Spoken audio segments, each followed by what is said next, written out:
마태복음 3장 24절에서 31절 한 절씩 교도하겠습니다.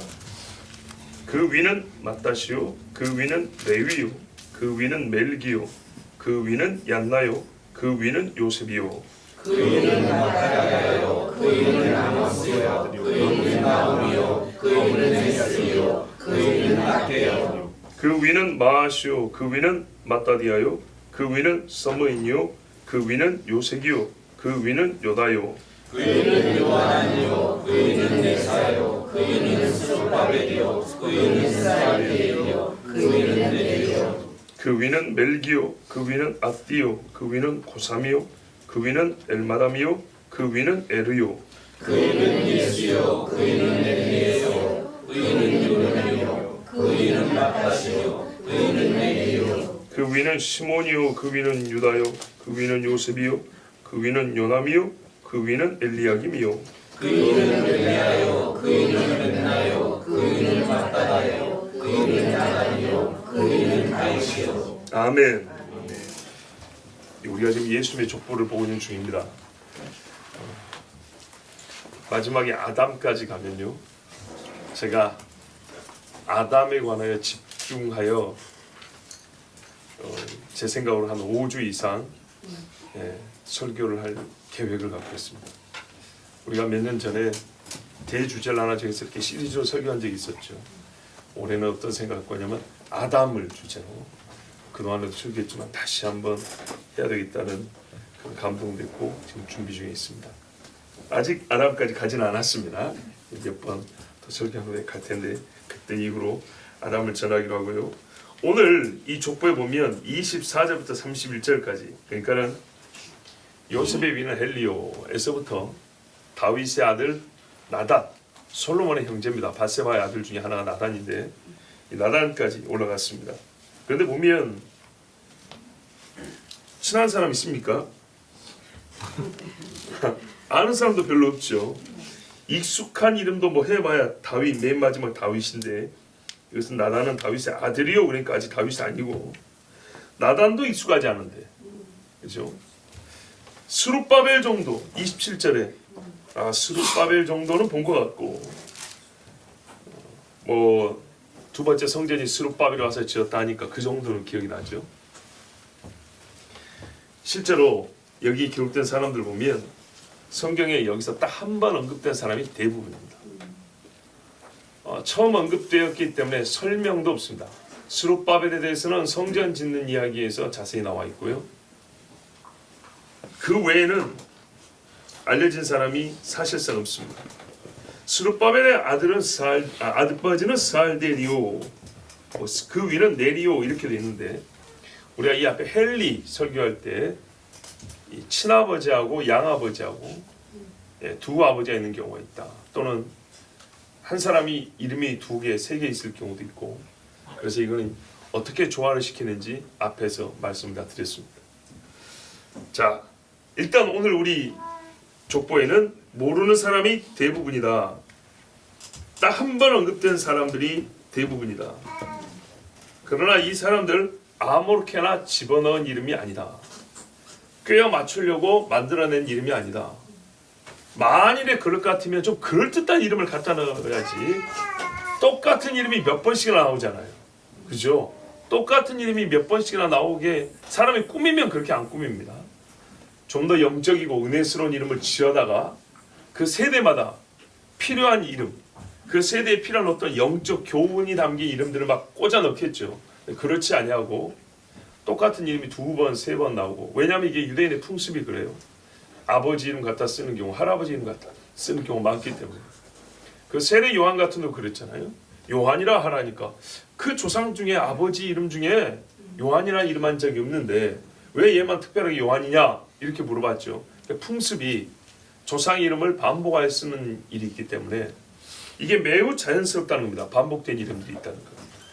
자, 이 사람들은 다 실존했고 부자 관계가 확실하기 때문에 이와 같이 족보에 기록되었고, 다만 우리가 이들을 잘 모를 뿐입니다. 그러면 저는 우리가 이 족보를 읽으면서 성경에 한 번밖에 기록되지 않은 이 사람들의 실존성, 그가 진짜 있었다, 몇 년부터 몇 년까지 살았다, 어디에 주소를 두고 살았다. 이걸 내가 증명해야 되냐? 우리가 믿지 않는 자들이 이걸 증명해야 되냐? 그럴 필요는 없습니다. 또는 성경에 이야기 없으니까 무슨 야사를 뒤진다든지 민담을 찾아본다든지 전설을 조사한다든지 해서 똑같은 이름 나온 걸 찾아보면요, 오히려 이상한 사람 찾아갑니다. 왜냐? 같은 이름을 가진 사람이 엄청나게 많기 때문에 스룹바벨 하고 찾았더니 여기 스룹바벨 저기 스룹바벨 짬뽕 돼가지고 오히려 이상한 이야기를 만들어냅니다. 그런 수고를 할 필요가 없습니다. 오히려 그냥 모르면 모른 대로 보면 됩니다. 성경의 족보는요, 한 사람 한 사람의 인물됨이나 그와 관련된 사건들, 에피소드를 찾아서 연구해 배우라는 그런 의미가 아니고 전체 통으로 볼 때 하나님이 주신 그 뜻과 의미가 더 확실하고 우리에게 주신 교훈과 하나님의 말씀의 계시가 있습니다. 그게 뭐냐 하면 이 족보의 시작이 어디서부터 시작합니까? 예수님이죠. 그럼 마지막은요? 하나님으로 갑니다. 그런데 족보는 그렇게 썼지만 시간 순으로 보면 족보의 시간의 마지막이 예수님입니다. 그렇죠. 우리는 이 연대순으로 보면 예수이고 예수로 이어져 내려오는 족보라는 것을 알고 있습니다. 그러니까는 이 족보를 한 사람 한 사람 모르는 사람을 알아서 정보와 지식을 찾아서 은혜를 찾지 말고 하나님으로부터 내려와서 예수로 이어지는 족보, 그 안에 우리가 모르는 사람이든 아는 사람이든 수백 명이든 수십 명이든 간에 하나님께서 끝내 예수를 보내주시되 하나도 단절 없이 무명한 자들이지만 어떤 형편에 처했든지 간에 충분히 끊어져 없어질 수 있었지만은 그들을 하나님께서 끊지 아니하시고 보존하여 주셔서 오늘날 우리가 예수를 믿게 이르기까지 그렇게 섭리하셨다는 것을 통으로 보는 것이, 이와 같이 정보가 전혀 없는 이름들이 열거된 족보에서는 한 사람 한 사람을 찾아서 얻는 교훈보다 통으로 보는 은혜가 더 크고 하나님의 뜻이 더 분명한 것입니다. 다윗의 집에서 하나님이 아들을 곧 예수를 보낸다, 메시아를 보낸다 하셨는데 두 갈래로 다 다윗의 집이 예수님의 조상이 되겠습니다. 요셉의 집도 다윗의 집이고 마리아의 집도 다윗의 집이고, 이게 소위 세상에 말하는 투트랙이냐, 하나 실패하면 하나가 성공해서 겉봐라 다윗의 집으로 온다 했더니 왔지 않냐 그런 말이냐? 아니죠. 오히려 하나님이 두 집 다 다윗의 집이 되게 하심으로써 누구도 부인하지 못하게 한 겁니다. 보통의 사람들은 부귀로만 생각했을 것인데 오히려 사람의 예상을 뛰어넘어서 하나님은 삼겹줄이 강하다 그랬잖아요. 가만 보면 이 족보 안에 나타나는 하나님의 섭리를 보면 수십 가닥의 줄로서 예수로 이어지게 하는 겁니다. 하나님부터 시작해서 결국 예수로 이어지는데 이게 말이죠, 한 가닥으로 야들야들야들 해서 겨우 이어진 게 아니라 사람이 끊어도 그 가닥이 실이 말이죠, 혹은 줄이 아직도 많이 남아있어요. 수백 가닥, 수천 가닥으로 결국에는 다 예수에게 이어지게 하는, 마귀가 아무리 수작을 부려도 절대로 이 하나님의 언약의 줄을 끊을 수 없게 그렇게 하셨다는 것을 우리가 보여줍니다. 근데 마귀가 하나라도 끊기를 성공했냐? 하나도 못 끊었어요. 결론은 어떻게 되냐? 우리는요, 이 말씀을 보면 이 한 줄, 저 한 줄에서 하나님으로부터 예수에 이어지는 모든 예언과 성취를 보면 셀 수 없는 가닥으로 꼬아진 줄을 발견하게 됩니다. 바로 그 중에 하나가 족보입니다. 부계로만 내려오는 족보가 아니고 마태복음의 족보. 족보는 여러 가지 예언 성취의 그 줄기 중에 하나인데 그 족보마저도 두 개가 있고 그 두 가지 족보도 전부 다 온전하게 예수로 이어졌다는 것. 그래서 사람이 어떤 식으로든지 하나님의 약속과 성취를 부정하려고 해도 불가능하다는 것을 우리에게 확인시켜 주는 겁니다. 하나님이요, 모계로도 예수님이 다윗의 자손이 되게 했습니다. 모계로도 예수님이 다윗의 자손이 되게 하셨다. 이제 우리가 좀 한 차원 높여볼까요? 영락없는 예수님은 사람이라는 뜻입니다. 하나의 족보로 사람의 자손을 주셨으면 누군가 부인하고 싶다면 예수는 사람이 아니었어, 천사였어 라고 오히려 쓸데없이 예수님을 신성시하고 하나님의 아들이 육체성을 부인하고자 하는 그런 궤배를 늘어놓는 자들이 있단 말이에요. 그런데 그들을 하나님이 밟아 누르시죠. 아니다. 모개의 족보를 봐라. 예수는 영락없는 사람이다. 하나님 그걸 말씀해 줍니다. 완전한 하나님이요 완전한 사람으로 올 때 누군가는 완전한 사람인 걸 부정하려고 누군가는 완전한 하나님인 걸 부정하려고 하는데 완전한 하나님인 걸 부정하려고 할 때는 그의 기적행하심과 부활, 죽은 자를 살리심 이 창조적 권능을 보여주면서 예수는 완전한 신이다 이런 걸 보여주고 예수는 완전한 사람인 걸 보여줄 때 사람들이 혹 쓸데없이 신성시해가지고 우리의 구원자가 육체로 와야 된다. 대제사장마다 사람에게 택함으로 그리스도도 사람으로 이 땅에 오셨다 그랬는데 이 사람으로 오신 것을 부인하는 적그리스도예요. 놀랍게도요 신성을 부인하는 게 아니라 인성을 부인한다 그랬어요. 인성을 부정하면 뭐가 부정되냐? 대속자가 없어져 버린다 했어요. 천사는 대속자가 될 수 없어요. 영은 대속자가 될 수 없어요. 반드시 육체여야 돼요. 그러니까 예수님의 성 육신됨을 부정하려고 하는데 하나님은 그 육신됨을 부정하지 못하게 족보를 2개나 줘버렸어요. 영락없는 사람이라는 거예요. 얼마나 사람인지 그 조상들의 이름을 다 읽어줍니다. 할아버지도 사람이고 아버지도 사람이고 증조할아버지도 사람이고 고조할아버지도 사람이고 10대 할아버지도 사람이고 그런데 끝에 가면 원아버지는 하나님 이렇게 돼 있어요. 예. 그러니까 이 족보가 참 신비로운 거예요. 영으로는 아버지가 그러니까 하나님 아버지인데 육으로 올라오면 아담까지 해진단 말이죠. 아담의 계보가 아니고 다른 계보면 어떻게 되냐? 아담의 후손이 아닌 다른 후손을 위한 중보자가 되는 거예요. 예수께서 아담의 후손으로 왔기 때문에 아담으로 말미암은 그 죄를 타고난 사람들의 중보자가 되는 거예요. 나중에 아담 설교할 때가 있지만은 아담 외에 다른 인류의 기원이 있다. 이 말이 얼마나 성경에서 부정되고 있는지 이 족보를 통해서 알고 있어요. 무슨 말씀인지 아시겠죠? 예수님은요 아담의 후손들을 구원하러 오셨다 이 말입니다.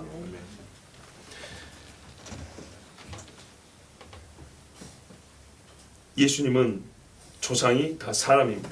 그리고 이 모계 조상으로 볼 때도 전부 다 사람인데 사람이라는 말은 또 어떤 의미가 있냐면 마귀에게는요 손심 먹잇감이라. 마귀의 손아귀에 빠져서 하나님을 배도하고 또 마귀로 인하여 그 혈통이 끊어질 수도 있다는 것. 스스로 무모하게 자살해 볼 수도 있어요. 그러지 않습니까? 아달랴가 와가지고 다윗의 집 아이들을 다 죽여버렸어요. 그런 일들이 사람에게는 발생합니다. 전쟁이라서 5 아들인데 5 아들이 한꺼번에 몰살하는 수도 있습니다. 수천 년을 내려오면서 전부 다 사람이라서 사람의 한계를 가지고 살고 있는데 하나님께서 이 사람의 한계를 가진 사람들이 마귀에 의해서나 다른 사람에 의해서 그 혈통이 끊어지지 아니하도록 여기까지 인도해 주셨다는 거예요. 그리고 하나님의 약속과 언약은 최후의 목적과 하나의 뜻을 가지고 있는데 그것이 뭡니까? 죄인을 구원하겠다는 목적. 죄인을 구원하기 위하여 자기 아들을 보내서 죽게 하고 부활하겠다. 이것이 하나님의 약속 아니겠습니까? 그러면요. 이 한 가지 약속이기 때문에 여자의 씨를 보내서 뱀의 대가리를 밟는다. 이것이 하나님의 한 가지 약속이기 때문에 이 약속에게는요. 직접적으로 인과관계를 가지는 핵심적인 사건과 인물이 있어요. 다시요. 보세요.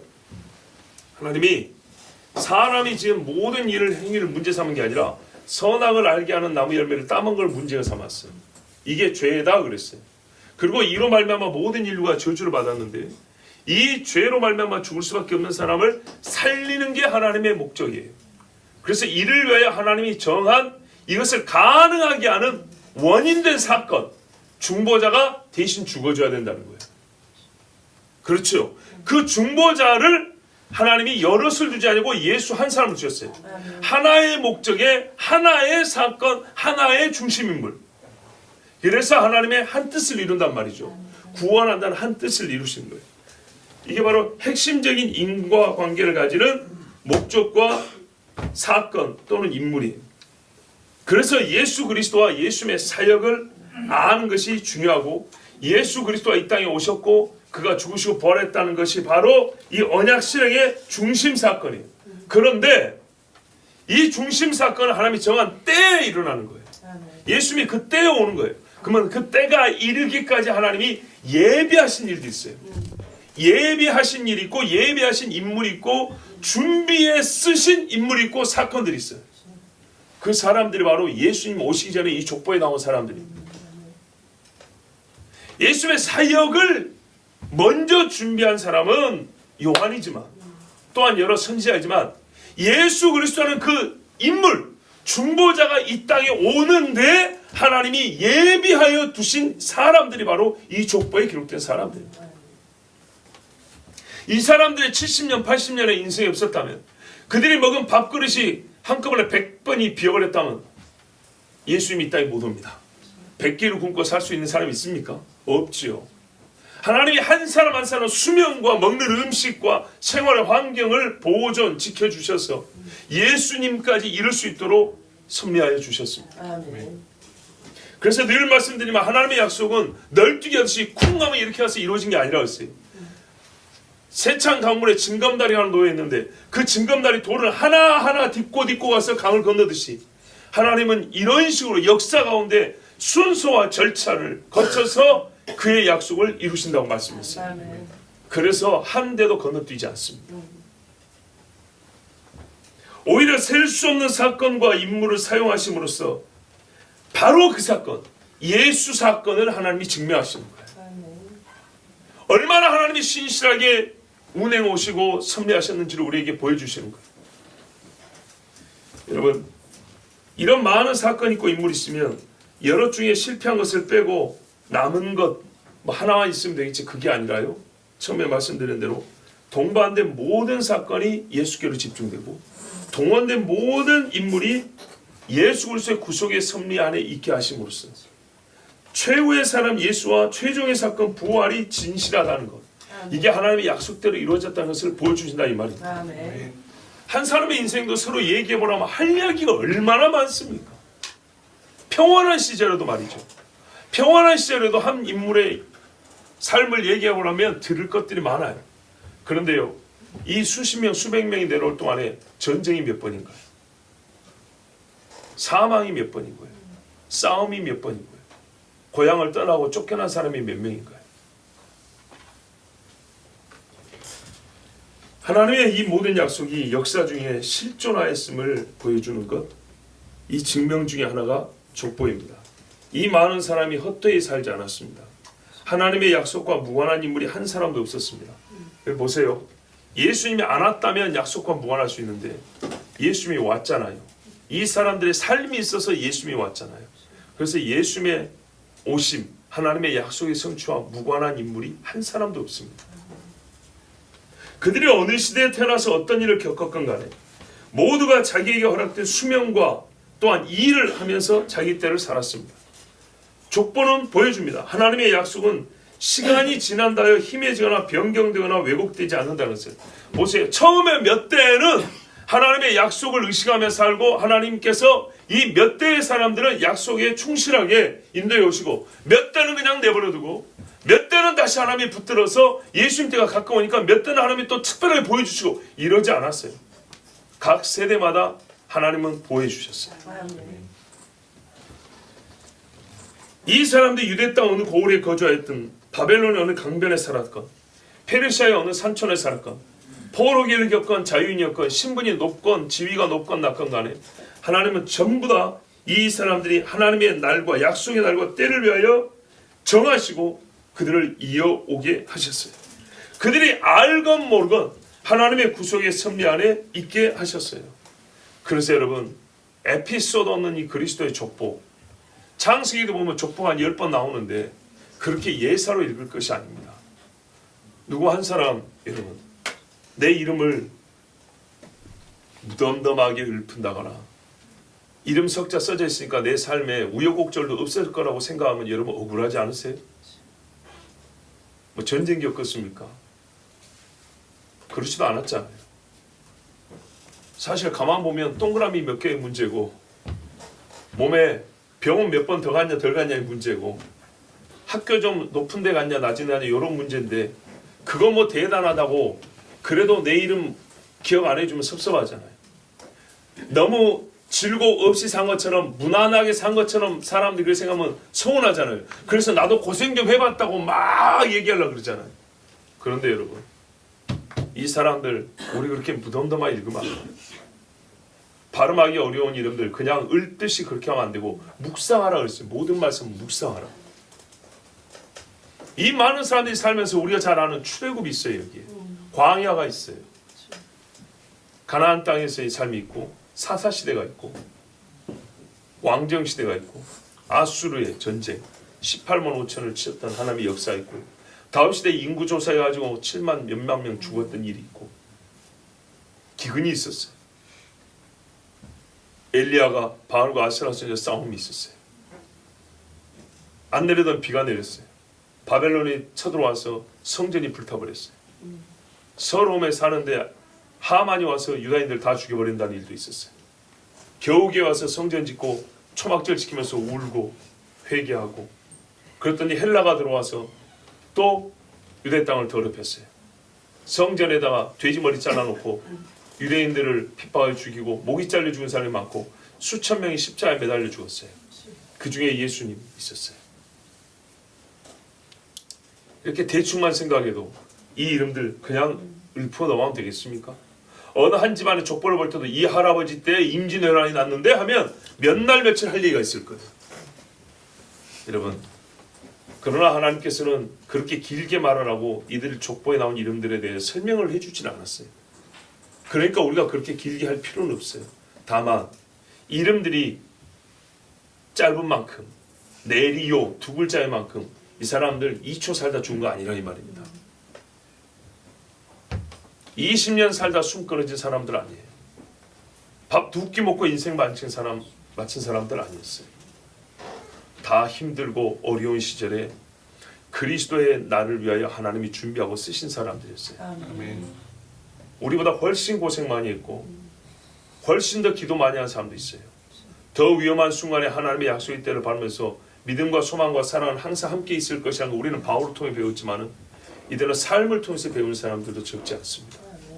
여호와께서 정녕 우리를 버리셨는가 하고 다윗의 시를 다윗의 기도를 읊어가면서 눈물을 흘리면서 내 자식 때는 내 손자 때는 메시아가 오실까 하고 고대하며 사모곡을 불렀던 사람들도 많습니다.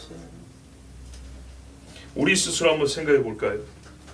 내 안에서 발생한 약속이 있습니다. 스스로 한 약속들이 있죠. 자기 스스로에게 한 약속 몇 가지나 평생을 갑니까? 뭐 하나님은 뭐 말할 것도 없고 나 자신에게 한 약속 나는 이제부터 뭐 할 거야 해놓고 그때부터 지금까지 간 거 몇 개나 있나요? 기억이나 하면 다행이죠. 며칠을 가지 못하고 폐기된 약속이 얼마입니까? 스스로에게 한 약속 중에. 그렇게 보면 하나님이 우리에게 약속해가지고 말도 안 듣고 맨날 불신하는 사람들에게 안 지켜줘도 되잖아요. 그러면 왜 약속을 못 지키냐? 나라는 이 작은 신체를 스스로 못 이기는 거예요. 내 환경을 못 이기는 거예요. 그럼 이 사람들은 어떻게 하나님의 약속까지 왔을까요? 하나님의 약속이니까 하나님이 이 사람들의 신체적 한계를 이해해 주신 거죠. 그 신체가 육체가 살고 있는 환경을 하나님께서 어떻게 해요? 하나님이 그 환경을 다스려 주신 거죠. 그래서 이런 족보들을 볼 때 하나님의 주권과 하나님의 신실하심을 족보를 볼 때마다 우리는 깨달아야 되고 감사해야 됩니다.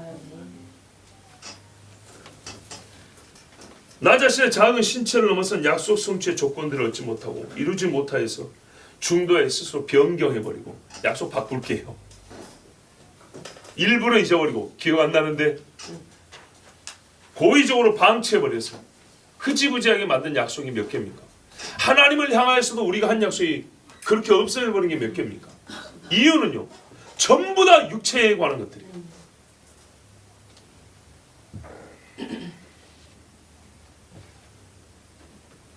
내 밖의 문제나 내 안의 문제. 그러나 보다 양심적으로 말하면 밖의 문제 아니라 내 안의 문제죠. 하나님 앞에 우리는 하나님의 신실하심을 노래하고 하나님의 신실하심을 알아야 한다지만 우리가 하나님과 약속이라는 주제 하나를 놓고 볼 때 진짜 하나님 앞에 신실한 그리스도인은요 매우 매우 적어요. 내가 스스로 하나님 앞에 신실하다고 생각하는 것은요 사실 시간으로 보면 찰나예요. 평생 신실하지 못해요. 어느 한 사건이나 내가 신실했다고 그거 자랑하기 바쁘지 신실하지 못한 게 훨씬 더 많아요. 창피해서 얼굴을 들 수가 없어요 사실은. 그러면서도 이런 족보에서 하나님의 신실함을 말 때는 단어로 외워요. 하나님의 신실하심을 말하는 겁니다. 그래 끝나면 안 된다고요. 실제를 생각해 봐야 된다고요. 이 사람들의 삶의 실제를. 지금도 보세요. 나 자신 하나님 앞에 말해놓고 지키지 않은 게 수두룩한데도 하나님이 나에게 말씀하고 지키지 않은 게 뭐가 있습니까? 뭐가 잘 안 되던데요. 그거 하나님이 지켜준 거예요. 말 안 되면 안 되게 한다 그랬어요. 사랑하니까 매 때린다 그랬는데. 자 여러분, 이 족보가 또 재밌는 게 뭐냐? 직계입니다. 직계. 반게 아니고 수직입니다. 그냥 아버지 아들 아버지 아들 아버지 아들. 직계로만 봐도 수십 명입니다. 시간은 수천 년입니다. 지역으로 보면 수백만에서 수천만 제곱킬로미터입니다. 이 광범위한 지역에서 수천 년의 시간에 수십 명에서 수백 명의 사람. 근데 이것이 전부 다 한 약속을 이루는데 그 직계의 혈통을 내놓은 것보다 더 정확하게 수직으로 하나님에서 예수까지 내려온다는 얘기입니다. 이 많은 상황, 조건, 다양한 조건에서 각 사람의 또한 마음이 다릅니다. 믿음의 정도가 달라요. 성품도 다르고 개성도 다르고 인생의 비전과 꿈이 다 달라요. 그리고요 원하든 원치 않든 헤아릴 수 없는 사건과 사고에 휘말리게 돼 있어요. 자기가 잘못해서 지은 죄도 있고 남들 때문에 어쩔 수 없이 당하게 되는 고난도 있고 이런 사정과 형편을 대충 골라 잡아도 그래 이해해 줄게 너는 빠져라 해줄 수 있어요. 그렇지만 하나님은요 사람이 이해를 요구하지 않고 다 약속한 대로 지켰습니다. 우리 인간 같으면 이렇게 수천 년이 늘어오면 수천 년 중에 그거 안 되는 때도 있었겠지. 그 수백 명 중에 어떤 사람은 그냥 열애로 봐주자 이럴 수 있죠. 하나님 스스로는 자기 자신에게 그렇게 열애를 인정하지 않았어요. 어느 한때를 그냥 약속과 무관하게 1초라도 그냥 지나가게 만들지 않았어요. 자 그러면 이제 우리가 이 족보를 보면서 하나님이 우리에게 요구하신 게 무엇일까요? 하나님이 어떠하심에 대해서 우리가 지금 알았죠. 그 다음은요 믿음이에요. 믿음. 하나님께서 그 아들을 보내셨다는 믿음이고 그 아들을 보내실 때 이와 같은 족보에 의해서 그 사람이 아들로 해서 보냈다는 것을 진짜 말 그대로 이 족보를 그대로 믿으라는 거예요. 그 사람이 살았던 시대에 그때 있었다고 기록해 놓은 일들 스룹바벨 같은 경우는 성전 지었다는 이야기 있죠. 그거 그대로 다 믿으라는 얘기예요. 스룹바벨 성전 짓는 것만 해도 얼마나 어려운 시기에 지었습니까? 얼마나 고통스럽게 힘들게 수고의 하나님 앞에 헌신했습니까? 그런 사람들이 있고 그 다음 세대에서 예수가 왔다는 것을 믿으라고 말해요. 실제로 그런 사람의 자손으로 이 땅에 하나님의 아들이 왔다는 걸 믿으라고 말해요. 하나님이 죄인인 나를 구원하시려고 자기 아들을 보내셨다 약속하시고 그 약속을 이루셨는데 방법과 때와 증거를 또 친히 예언하셨어요. 그리고 그대로 이루셨음에 대한 믿음을 가지라는 얘기입니다. 보세요. 아들을 준다 했고 왔다라는 믿음. 조금 더 구체적으로 말하면요. 아브라함의 자손으로 보내고 다윗의 집에서 세운다는 믿음. 이 족박을 보여준다는 거예요. 그리고 그 중간에 예루살렘 성이 중건되고 해자가 이루며 기름 부음 받지 않으면 기름 부음은 끊어진다는 이 약속, 이 족보를 보면 그대로 나타나니 그대로 믿으라고 말해요. 족보를 보고 우리가 깨달아야 할 것은 하나님이 누구신지와 하나님께서 죄인에게 주신 구원 곧 그리스도 예수를 믿으라는 것인데 그가 오기까지 하나님이 그 어떻게 어느 때 어떤 과정을 거쳐서 어떤 역사적 사건을 겪고 그가 오실 것에 대한 그 중간 단계도 하나님이 예언해 두셨어요. 그 중간 단계의 예언의 성취가 바로 이 사람들의 족보가 증명을 하는 겁니다. 이들이 살았던 시대에 하나님의 그 중간 단계 예언들이 다 성취가 됐었어요. 그러니까 보세요. 속이 비어있고 이 마디와 예수 마디, 하나님이 창조하시고 예수 모셨다는 이 두 마디 있는 대나무가 아니고, 속이 비어있는 게 아니고 중간중간마다 하나님이 철저하게 예수까지 너무 거리가 멀지 아니하게, 사람이 잊지 못하게 중간중간마다 사건과 인물을 다 넣어가지고 예수님으로 정확히 이어지게 하셨다는 거. 아무도 예수에는 다른 새끼로 빠져나가지 못하게 하나님이 그렇게 해주셨다는 거예요. 이런 걸 보고 신실하다는 거예요. 네? 그렇다면 우리가 하나님 앞에 이 하신 일을 믿을 뿐만 아니라 이제 어떻게 살아야 될까요? 아까 우리 스스로의 한 약속도 지금 남아있는 건 몇 개 안 되고, 하나님의 한 약속도 잊어버린 게 많고 지키지 않은 게 많다 그랬잖아요. 맞아요. 사람은 다 그래요. 그런데요, 믿음이 좋다는 게 뭐냐면 이제 약속하고 지키는 수가 더 많아진다는 겁니다. 지킴의 강도가 더 세진다는 겁니다. 저도 어릴 때하고 비교해보면 그래요. 맞아요. 우리가 신앙이 큰다는 것은, 잘 보세요, 죄의 행위가 줄어든다는 말이기도 하지만 의로운 행위가 또 많아진다는 말이에요. 죄를 더 조심하고 제거하고 멀리하지만 동시에 그렇게 수동적으로 있는 게 아니라 정말 능동적으로 의를 찾아서 행하게 됩니다. 그 의를 찾아서 행하는 것 중에 한 가지가, 우리가 반드시 살면서 희한하게 하나님과 꼭 약속을 하게 되거든요. 하나님 뭐 할게요? 어찌 하겠습니다. 약속을 하게 돼 있어요. 그런데 그럴 때 그걸 이제 잊지 않냐고 더 잘 지키게 되는 나를 발견하게 됩니다. 그러면 기뻐하세요. 아, 내 믿음이 컸구나. 그런데 약속을 지키다는 게 힘들잖아요. 첫째, 육체를 제어해야 돼요. 육체의 소욕을 제어해야 되는데 이게 항상 문제였단 말이죠. 근데 이게 되는 거예요 이제. 아, 이게 되어갈 때 얼마나 기쁘고요. 구원의 확신이 이런 데서 오는 거예요. 자, 행위로부터 구원의 확신이 오는 건 아니지만 믿음을 갖고 믿음이 있는 자가 믿음의 행위를 원하게 돼요. 그리고 그 행위가 이루어졌을 때 믿음이 증명되죠. 여러분, 의인이 의로운 행위를 하는 것입니다. 의로운 행위를 해서 의인이 되는 게 아니고, 성경은 항상 이거를 가르칩니다. 의인이 되어 의로운 행위를 하는 것이라고. 왜 죄를 하냐? 너는 죄인이기 때문에 죄를 행한다 그랬어요. 그래서 여러분, 우리가 죄인이기 때문에 죄를 행하고, 보십시오. 죄인인데 의로운 행위를 해서 의인이 된 것이 아니기 때문에 믿음으로 구원을 받는다는 거예요. 믿음으로 의롭게 된다는 거예요.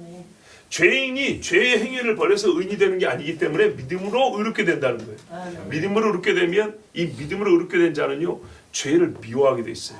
의를 사랑하게 돼 있고, 그 의를 사랑함 중에 하나는 하나님과 거룩한 약속을 하게 돼 있어요. 그래서 바울도 그랬잖아요. 내가 주께 서운한 일이 있음으로 갱글에서 머리를 깎았고, 예루살렘 왔을 때 때가 되어 하나님께 감사의 물을 드리고 올라왔는데 사람들이 나를 오해하니까 같이 서원하고 지킨 사람들 몇 사람을 데리고 와서 같이 하나님 앞에 예물을 드렸다. 이 이하에 사도행전에 기록되어 있는데, 그런데 그 에베소에 있던 사람 데리고 왔다고, 드로비몬가 누구 데리고 왔다고 이제 모함해가지고 성전을 더럽혔다고 막 잡고 그랬단 말이에요. 자, 하여튼 믿음의 사람은요, 하나님과 거룩한 약속을 하게 돼 있고요, 그리고 하는 것을 좋아해요. 그런데 약속을 했다고 해서 그냥 지켜주는 게 아니에요. 어려움이 있어요. 곤란한 일들이 생겨요. 특별히 육체, 이 속마음이 이렇게, 왜? 내 속에서, 내 지체 속에서 또 다른 법이 하나님과 싸운다고 그랬죠. 이게 바울이 말한 거예요. 그래서 이 일이 항상 치열하기 때문에 약속을 못 지킬 때가 많아요. 그런데 믿음이 자라고 강해진다는 것은요, 내 지체 속에 있는 또 다른 법이 하나님의 법에 대하여 과거에는 우세했다면, 믿음이 좋은 사람은 어떻게 되냐? 하나님의 법이 우세했어요. 내 지체 속에서 육체 법을 제어해요. 그러니까 육체의 소욕이 제어가 되는 거예요. 그렇게 해서 하나님과의 약속을 지키면서 하나님께로부터 신실하다는 이제 칭찬을 듣게 됩니다. 족보, 하나님의 신실하심을 보고 믿고, 우리 역시 표현하자면 거꾸로 내가 하나님 앞에 거룩한 족보를 써나간다고 한번 생각을 해보세요. 하나님이 족보에 들을 사람을 정하셨지만 정해졌기 때문에 나는 이 족보에 들기 합당한 자가 되는 것이죠. 예수께서 제자를 부르셨지만 부르셨기 때문에 나는 예수님의 부름에 합당한 제자가 되는 것이죠.